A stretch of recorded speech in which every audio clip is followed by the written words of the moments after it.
ദേശീയ വാർത്തകളിലേക്ക് കൂടി പോകാം. ഡൽഹി മദ്യനയ അഴിമതി കേസിൽ മുഖ്യമന്ത്രി അരവിന്ദ് കെജ്രിവാളിനെയും ബിആർഎസ് നേതാവ് കെ കവിതയെയും ഒരുമിച്ചിരുത്തി ചോദ്യം ചെയ്യാൻ ഇഡി. കെജ്രിവാൾ രാജിവെക്കണമെന്ന ആവശ്യം ബിജെപി ആവർത്തിക്കുമ്പോഴും ജയിലിലിരുന്ന് ഭരിക്കുമെന്ന നിലപാടിലാണ് ആം ആദ്മി പാർട്ടി. അതിനിടെ പഞ്ചാബിലെ മദ്യനയം അന്വേഷിക്കാൻ ഇഡിക്ക് നിർദ്ദേശം നൽകണമെന്നാവശ്യപ്പെട്ട് ബിജെപി നേതാക്കൾ തെരഞ്ഞെടുപ്പ് കമ്മീഷനെ കണ്ടു.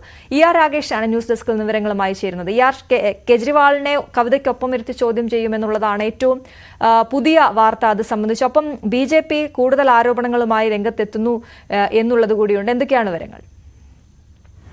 അശ്വതി, ഡൽഹിക്ക് പുറമെ പഞ്ചാബിലും മദ്യനയത്തിൽ അഴിമതി നടന്നിട്ടുണ്ട് എന്ന ആരോപണമാണ് ഇപ്പോൾ ബി ഉന്നയിക്കുന്നത്. ഇന്നലെ ബി സംസ്ഥാന അധ്യക്ഷൻ സുനിൽ ജാഖറിന്റെ നേതൃത്വത്തിലാണ് ബി പ്രതിനിധി സംഘം തെരഞ്ഞെടുപ്പ് കമ്മീഷണറെ കണ്ടത്, മുഖ്യ തെരഞ്ഞെടുപ്പ് ഓഫീസറെ കണ്ടത്. അതിൽ അവർ ചൂണ്ടിക്കാണിച്ചത് പ്രധാനപ്പെട്ട കാര്യം ഡൽഹിയിലെ മദ്യനയത്തിന്റെ ചുവട് പിടിച്ചാണ് പഞ്ചാബിലും മദ്യനയം നടപ്പാക്കിയത്. പ്രത്യേകിച്ച് ഈ മദ്യനയം നടപ്പാക്കാൻ വേണ്ടി പഞ്ചാബ് ധനമന്ത്രി ഹർപാൽ സിംഗ് ചീമ അടക്കമുള്ളവർ പലപ്പോഴായി ഡൽഹി മുഖ്യമന്ത്രി അരവിന്ദ് കെജ്രിവാളിനെയും ഡൽഹി ഉപമുഖ്യമന്ത്രിയായിരുന്ന മനീഷ് സിസോദിയെയും കണ്ടിരുന്നു. അപ്പോൾ അവരുടെ ഒത്താശയോടുകൂടി, അവരുടെ അറിവോടുകൂടിയാണ് ഈ മദ്യനയം പഞ്ചാബിലും നടപ്പാക്കിയിട്ടുള്ളത്. സ്വാഭാവികമായും ഇവിടെ അഴിമതി നടന്നിട്ടുണ്ട് എന്നാണ് പഞ്ചാബ് ബി ഘടകത്തിന്റെ ആരോപണം. അതുകൊണ്ട് തന്നെ തെരഞ്ഞെടുപ്പ് കമ്മീഷൻ ഈ വിഷയത്തിൽ ഇടപെടണം, ഇഡി അന്വേഷണത്തിന് നിർദ്ദേശം നൽകണമെന്ന ആവശ്യമാണ് അവർ മുന്നോട്ട് വെച്ചിട്ടുള്ളത്. അങ്ങനെ പഞ്ചാബിലും ഈ വിഷയം ഉയർത്തിക്കൊണ്ടുവരികയാണ്, മദ്യനയ അഴിമതി ഉയർത്തിക്കൊണ്ടുവരിക എന്ന ലക്ഷ്യമാണ് ബി മുന്നോട്ട് വയ്ക്കുന്നത്.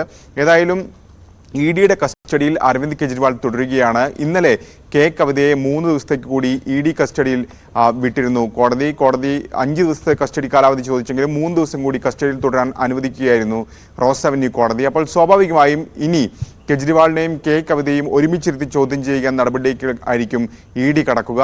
കാരണം കെ കവിത 100 കോടി രൂപ കെ കവിത വഴി അരവിന്ദ് കെജ്രിവാൾ ഉൾപ്പെടെയുള്ള ആം ആദ്മി പാർട്ടി നേതാക്കൾക്ക് നൽകി എന്നാണ് ഇഡി ഉന്നയിക്കുന്ന പ്രധാനപ്പെട്ട ആരോപണം. അപ്പോൾ അത് തെളിയിക്കേണ്ടതുണ്ട്. സ്വാഭാവികമായും ഇവരെ ഒരുമിച്ചിരുത്തി ചോദ്യം ചെയ്തു കഴിഞ്ഞാൽ കൂടുതൽ വിവരങ്ങൾ ലഭിക്കും എന്നാണ് ഇഡി വൃത്തങ്ങൾ ഏതായാലും ഈ ഘട്ടത്തിൽ പങ്കുവച്ചിരിക്കുന്നത്. ഏതായാലും ആം ആദ്മി പാർട്ടിയാകട്ടെ ഇത് വെറും രാഷ്ട്രീയ ആരോപണമാണെന്ന് ആവർത്തിക്കുകയാണ്. കാരണം ആം ആദ്മി പാർട്ടി നേതാക്കളെ ബന്ധിപ്പിക്കാനുള്ള ഒരു തെളിവുകളും ഇതുവരെ ഇഡിയുടെ കൈവശമില്ല എന്ന് മാത്രമല്ല ബി തെരഞ്ഞെടുപ്പ് കാലത്ത് രാഷ്ട്രീയം കളിക്കുന്നു എന്ന വാദമാണ് ആം ആദ്മി പാർട്ടി ഉന്നയിക്കുകയും ചെയ്യുന്നത്. ഏതായാലും കഴിഞ്ഞ ദിവസത്തെ പോലെ ഇന്നും ഡൽഹിയിൽ വീണ്ടും പ്രതിഷേധങ്ങൾ ഉണ്ടാകാനുള്ള സാധ്യതയുണ്ട്. പ്രത്യേകിച്ച് പ്രധാനമന്ത്രി അടക്കമുള്ളവരുടെ കോലം കത്തിക്കുമെന്ന പ്രഖ്യാപനം ആം ആദ്മി പാർട്ടി നടത്തുകയും ചെയ്തിട്ടുണ്ട്.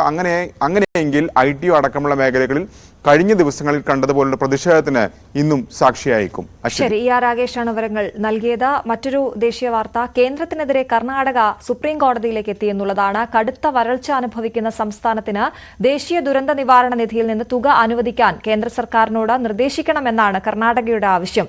ആവർത്തിച്ച് ആവശ്യം ഉന്നയിച്ചിട്ടും കേന്ദ്രം നിഷേധാത്മക നിലപാട് സ്വീകരിക്കുന്നതിനാൽ കോടതിയെ സമീപിക്കാൻ നിർബന്ധിതരാകുകയായിരുന്നുവെന്ന് മുഖ്യമന്ത്രി സിദ്ധരാമയ്യ പറഞ്ഞു.